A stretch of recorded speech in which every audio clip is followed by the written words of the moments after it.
You too want to hear another video? Hey man, we got the most underrated player in NBA history. According to the guy, we did a video from his channel, the one I just posted. So it was pretty good. So we had to go back on there and see what else he had, man.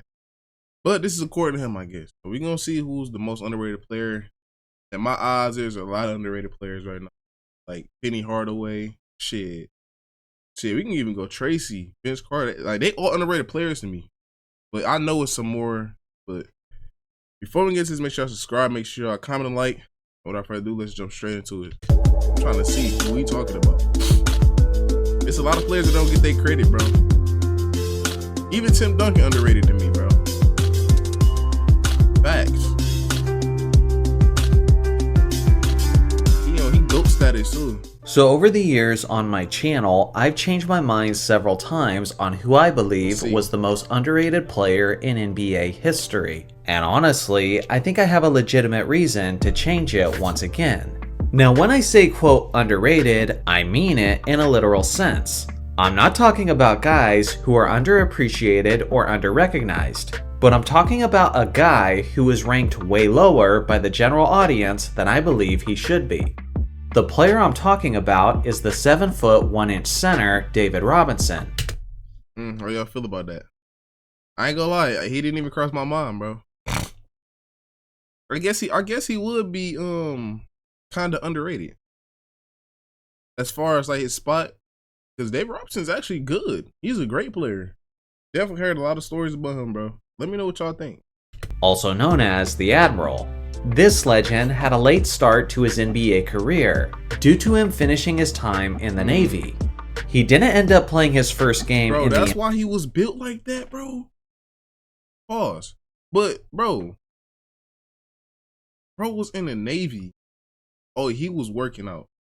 Bro was just like bro. That's the matchup I put up against Shaq. He was tough. NBA until he was at the age of 24. Now we all agree that he was a good player and a perennial all-star.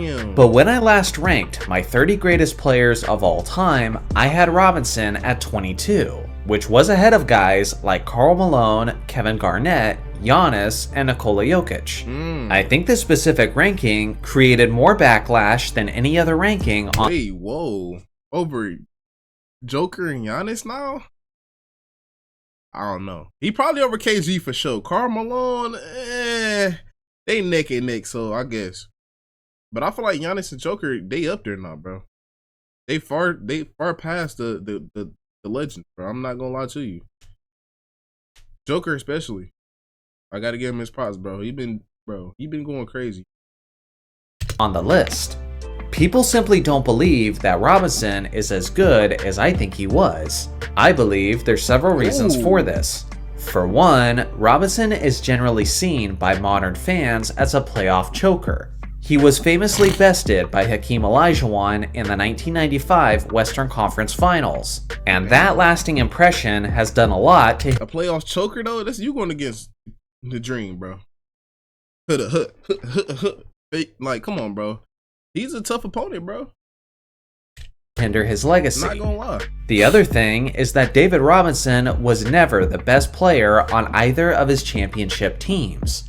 Sure, he won it in 1999 and 2003, but those were mostly as complementary roles to the Finals MVP, Tim Duncan.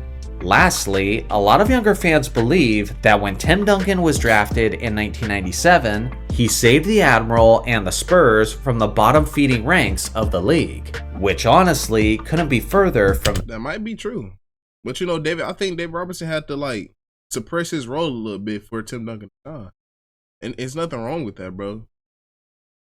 David Robinson wanted to play his solely center positions and let Tim Duncan score. Tim Duncan was an amazing scorer in the post. Why not let him eat, bro? Why not? The truth. Let's actually start with this narrative. Respectfully. When Duncan was drafted by San Antonio, the Spurs had the first overall pick, since they had just finished the previous season with an ugly 20-62 record. So immediately, at face value, it seems that Duncan saved an embarrassing franchise. But that's completely lacking context. In the 1996 preseason, Robinson severely hurt his back, and due to this, he missed his first 18 games of the regular season, before eventually returning to action on December 10, 1997. Then Robinson only played 6 regular season games before he broke his foot, resulting in a season being shut down early. What you need to understand is that Robinson's absence. Damn, wait, how he break his foot? Hold on.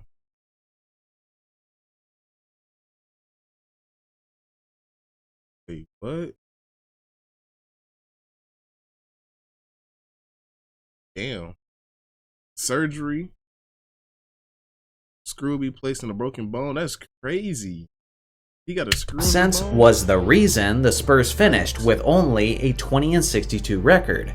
For goodness sake, they had just won 59 games in the previous season with the healthy Robinson, and many San Antonio fans had championship hopes for the 96-97 season, before it all went crashing down with the Admirals' injuries.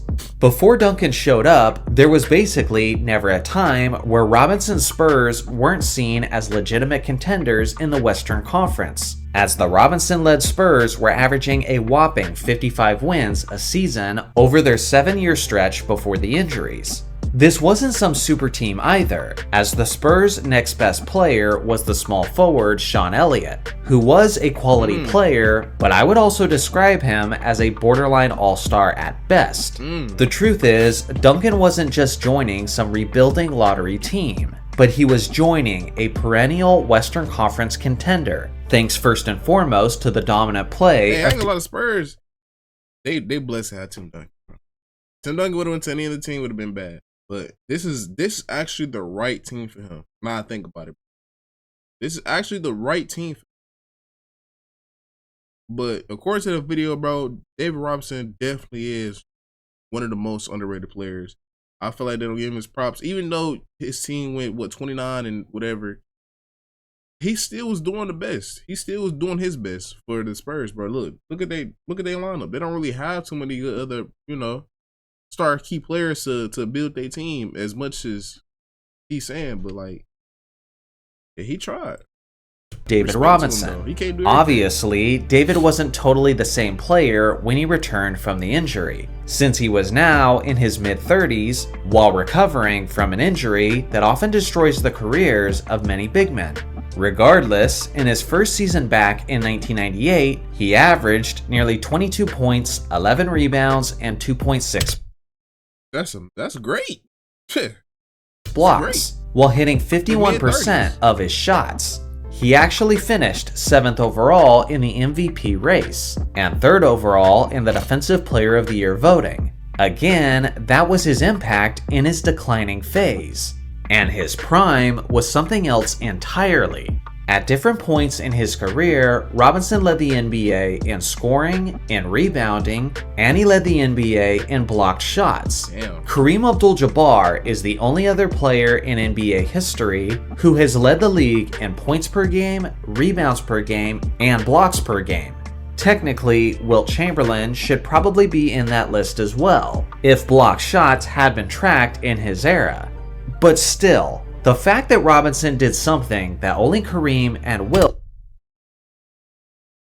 Hold on. He was talking wet to him? Oh, hold on. I gotta see But that again. still, the fact that Robinson did something that Damn, then they said sit the foot down. only Kareem and Wilt have ever done should really tell you just how special he was. Robinson's defense is criminally slept on, as he was simply one of the greatest rim protectors of all time. He made 8 all-defense teams in his career, which is the 3rd most among primary centers. Also consider the fact that he earned 8 selections while competing against the likes of Hakeem Olajuwon, Patrick Ewing, Shaquille O'Neal, Dikembe Mutombo, and Alonzo Mourning. He was the NBA's Defensive Player of the Year in 1992, and he averaged an absurd 2.3 steals. Oh, he was a defender then. He averaging more steals than anybody. Blocks is crazy. Which was the 5th most in the entire league, and a whopping 4.5 blocks, which was the 7th highest single season average of all time. Add in his 1995 MVP and his 2 championship rings, and yeah, This guy has a pretty insane resume that isn't usually ranked high enough. He wasn't just some big towering player who took advantage of players smaller than him. But Robinson was an athletic freak who was way ahead of his time. He was one of the strongest, bro. What center do you know taking it coast to coast like that, bro? That is crazy. The speed. He just passed up Jordan. Jordan is an elite defender. If not the strongest player in the entire league. He was fast, he was quick, he was lethal in transition, and he had an incredibly soft touch on his jump shot that was very dangerous as far as 18 feet out. Oh yeah, come here. Now, was he the greatest playoff performer? No, but a lot of guys are ranked high on the all-time list while having plenty of postseason struggles. I'm not saying that Robinson should be ahead of centers like Shaquille O'Neal or Hakeem Olajuwon, but no, he's not ahead of them, but he's definitely right behind them. Sure. I did hear that he had a nice little jump shot. He can shoot threes. He have shot in threes. His mid range was crazy. Bro was in the Navy. What do you expect? What really much do you like? He's very much athletic, bro. It's built for the sport of basketball. Have you seen? But to act like it's utterly ludicrous to have him in the top 25 is simply a misunderstanding of his tremendous impact, both statistically and in terms of winning games. So what do you guys think? Who is the most underrated player in NBA history in your mind? I look forward to hearing your thoughts. Let me know in the comment section, bro. I know y'all got some players, bro, but I think he's actually kind of right, bro. As far as like top tier quality players, David Robinson is definitely an underrated player. Even Charles Barkley, I feel like he's underrated, bro. Even though he didn't win nothing, he's definitely underrated as well. But let me know who y'all think, man. This is a nice video. Once again, make sure y'all subscribe, bro. Make sure y'all like the video for me, man. Please, I appreciate all the love support y'all been giving me, man. I'm back on my journey. I'm back on my grind. Like I said, we here now. We up. But we on to the next video.